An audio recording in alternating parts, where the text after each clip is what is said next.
Okay, so just one thing before I'm gonna start the review.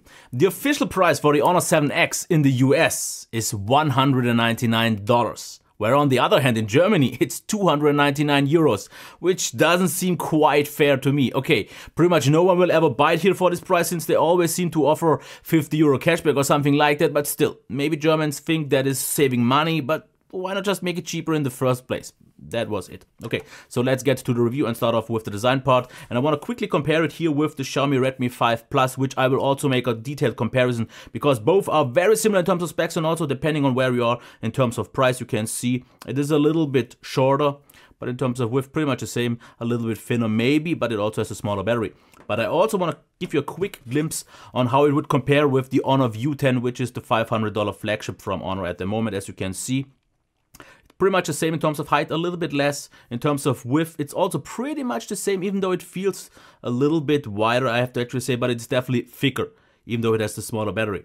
But no real complaints here. I have to say though, yes, it feels very well built, which I'm absolutely used to by Huawei and Honor. So solid build quality, nice curves everywhere. Okay, I have a little bit of a dent from a previous reviewer.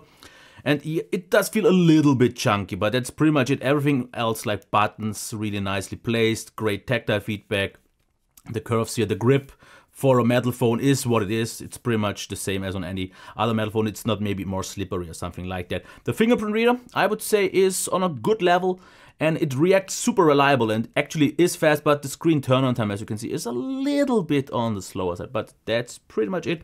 We have a flat front and the oleophobic coating is good. It's not the very best one, but it's definitely better than it was on the Huawei P8 Lite 2017. Now the cameras, both of them stick out a little bit here along with the flash. We have a microphone, SD card and SIM card tray.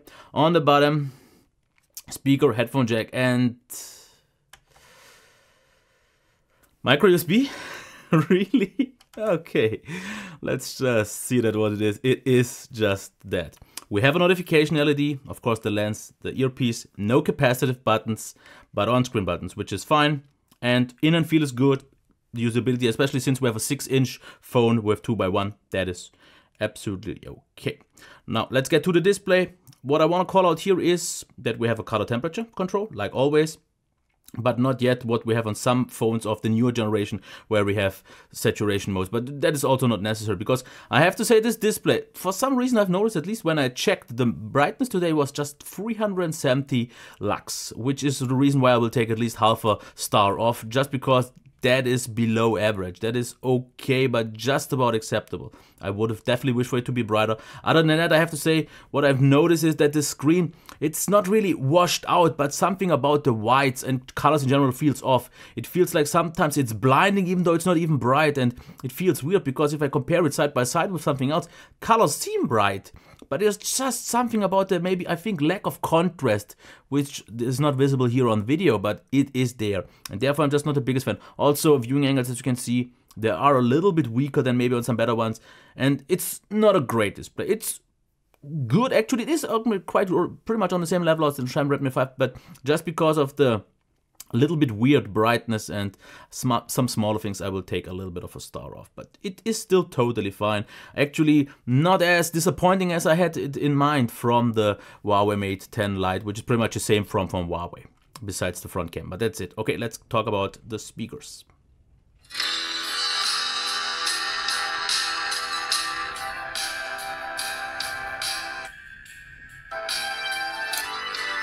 Yeah, no, not really a fan of it. It is decent, it is totally okay. I'm not gonna really complain about it because it gets the job done, but it feels quite, I would say, thin, also a little bit tinny, and it could be louder. So one of the, let's say, slightly below average speakers. It totally gets the job done, but not really much more. The headphone jack also just about the same, even though, yeah, from Huawei I hadn't really expected more. That's the typical quality that we always got. And I don't want to complain too much, it's still okay. Now, 4 gigs of RAM, maybe you've already seen that. Let's check how quickly it starts. And I would say for this price range, especially actually for 200, if we see that as the price range, it is totally doing fine. The only thing where I'm just gonna say it's not quite on a level of maybe a Snapdragon 625 is that it just doesn't feel quite as fluid. It feels also a little bit weird due to, I just have to point it out and then I won't stop until they actually get rid of it. It is the tweaked scrolling. It is same as on the Huawei Mate 10 Lite, visible. It's just different. It feels odd to me. If you are used to Huawei phones, if you are used to this kind of scrolling or don't care, if you don't have the side-by-side comparison to phones with that feature or with this kind of behavior, you won't really mind it so much. I personally just don't like it because it feels so off in a just not positive way compared to all other phones.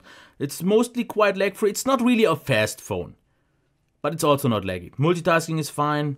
And I'm not gonna complain, but just because of the tweaked scrolling, I will give it a little bit like half a star off compared to similar phones with a Snapdragon 625. So it is still a little bit slower overall. The gaming performance, I would say, is on pretty much the same level, so good mid-range level, not really gonna say much more.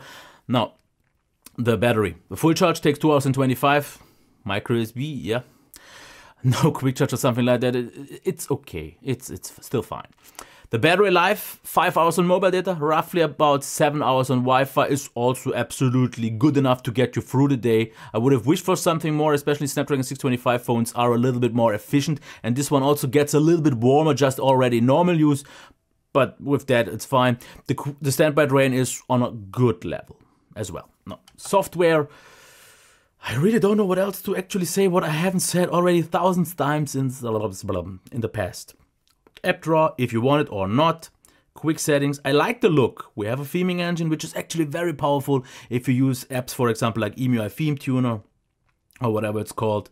And as you can see, it's running 7.0 with EMUI 5.1, which I would actually say is the last, for right now, best version of EMUI. Because I think 8 brought some annoyances with it that I'm not that happy with. But otherwise, I don't really want to go into much. Yes, you can change the navigation buttons. You have a one-hand mode, so to make the screen smaller. And home screen style, of course, sounds effects, the typical stuff. Not really sure what else to say. What they do is offer a solid support for updates, but as we have seen on the Honor 8, it can stop quite abruptly when no one ever expects, so be a little bit aware of that. It's a little bit of a bummer with what happened with the Honor 8. I personally not a big of an issue from what I've seen on Oreo already, because I'm not that impressed from Oreo, and I would rather actually say stick with 7.0 for right now. But that it is. No, actually, wait, let's do something else. Let me go into the software of the cam, which is also absolutely the same as on every Huawei phone. What it is feature packed, because we have so many modes here. As you can see, wide aperture mode is something what we have. We have the portrait mode, we have motion picture mode, and if we go into, for example, as you can see here, HDR Pro photo. So you have a ton of options. It's actually a little bit overkill for most people, and that's why I don't really want to spend too much time on that and get to the actual quality. Now, selfies, I have to say, I like the clarity, I like the sharpness, and I like the colors and everything else, but it does tend to overexpose, at least in the light that I had outside, which is a little bit of a bummer. We have a portrait mode, which is nice, and that's why I will still give it like 4 stars, even though the quality itself, due to the overexposure, would be maybe just 3.5 stars. But the quality is good. If you have proper lighting and you get it right, and maybe if you use something like that, you will be pleased. Inside also still a little bit overexposed, not quite as much anymore, but still the good qualities remain, along with the bokeh mode. And yep, that's it. Low light also actually not that bad, because if you look at those pictures, what you don't really see all that much is gray. It's maybe not super sharp or super bright, but not a whole lot of grain, and therefore actually really nice. Now, what do we see outside? Let's get to that. Yeah, it wasn't the best weather, and still definitely good shots. It did get the focus. Okay, as you can see, the bokeh mode doesn't always work, because in between you see some smaller things that doesn't work out, but it's not really meant for that anyways, like in that matter at least. But yeah, autofocus worked quite well. Sharpness is good. I'm not impressed overly, but for this price range, it is absolutely so. Believe me, in this price range, you definitely won't get anything really better. Also HDR mode, use it, why not? Yeah, let's quickly go through that. We don't really need to go any further. That's pretty much already it, so let's check the video. And here I have to say, the big bummer that definitely is enough to give me half a star off, or let me give half a star off, is the lack of 4K. That's just not 2018 level anymore, same as for the micro USB. Because yes, the autofocus mostly works quite good, And as you can see, it's quite smooth, not a whole lot of artifacts going on. But the issue for me is just having not 4K, because 1080p on Huawei just doesn't look crazy sharp or anything like that. I would have wished for something more. And if you check, for example, the front-facing cam, it's also not really impressive. The sounds a little bit tinny. The volume is good and it's quite clear, but it sounds a little bit tinny. But as you can see, also front-facing camera, yep, it's okay. So, rating here on the side once again. $200, can I recommend it? Yes, absolutely. And especially in the US, I don't see anything in this price range that offers you such a solid overall experience, unless you want to import Wear, for example, then the Xiaomi Redmi 5 Plus will come in, which I will compare it with. But otherwise, it's super nice. For example, in Germany or Europe, maybe at around 250, which will be the most common price, because I don't see 300 to be realistic. No one will pay that with the cashback and with sales and so on. It will be kind of closer to 230, 250, which I can also say is absolutely worth it. There are some competitors right now that are quite close to it, but overall I can still absolutely easily recommend without any issues. I personally have to say that my gripes are the tweaked scrolling. I just don't like that so much. The speaker and the display are a little bit not that impressive, not quite as balanced. But of course you make sacrifice in that price range. I get those.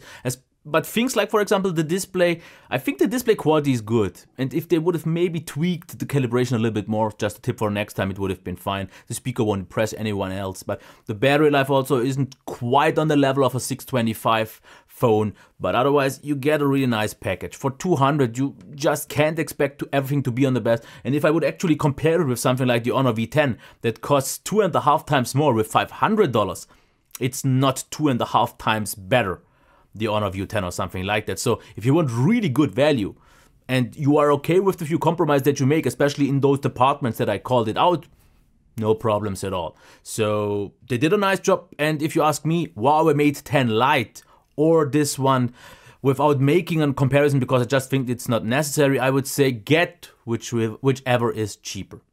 Because many people have already asked me, in general, the Honor 7X should be cheaper. But for example, here right now at $250, what it is mostly priced at, I already also get the Huawei Mate 10 Lite. So it just comes down to personal preference. A slightly better front-facing cam on the Mate 10 Lite, but otherwise they are pretty much identical. Battery life, speaker, display, and everything else. So it just comes down to the price. And this was it. Until next time.